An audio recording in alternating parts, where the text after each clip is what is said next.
Good morning, everybody. This is Mel Soul.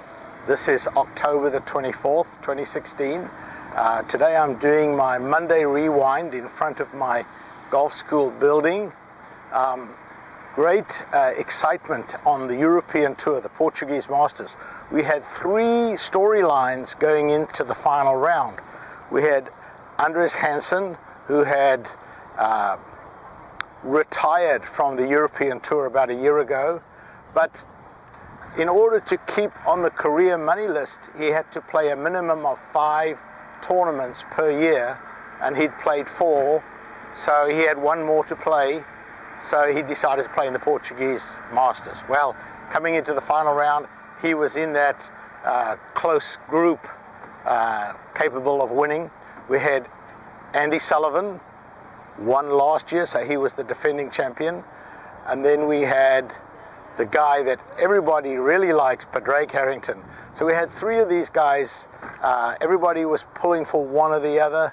In the end, Padraig won the tournament, made a great birdie, a great up and down from the last hole. And for those of you, I want you to pay attention to Padraig's win from a short game perspective. He won this tournament because of his short game. He had 25 opportunities to get up and down in the 72-hole tournament. He got it up and down 24 times. That's impressive. And he won the tournament by 1 stroke.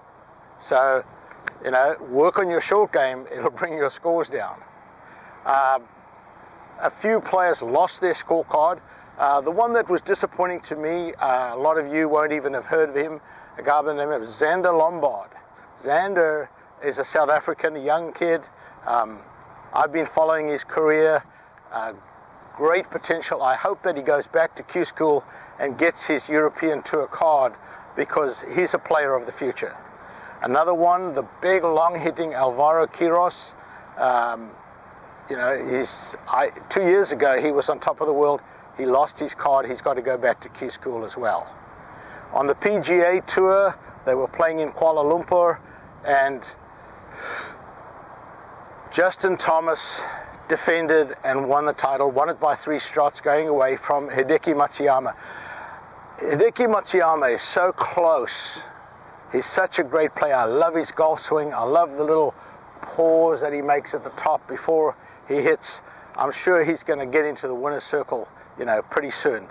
LPGA, Minjee Lee led the tournament after 2 rounds by 5 shots, struggled in the 3rd round, lost her lead, and yesterday played some steady golf, birding the last hole to win by 1 shot. Congratulations to her.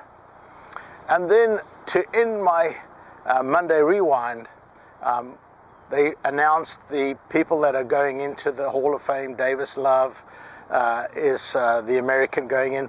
But one of my favorite broadcasters was Henry Longhurst.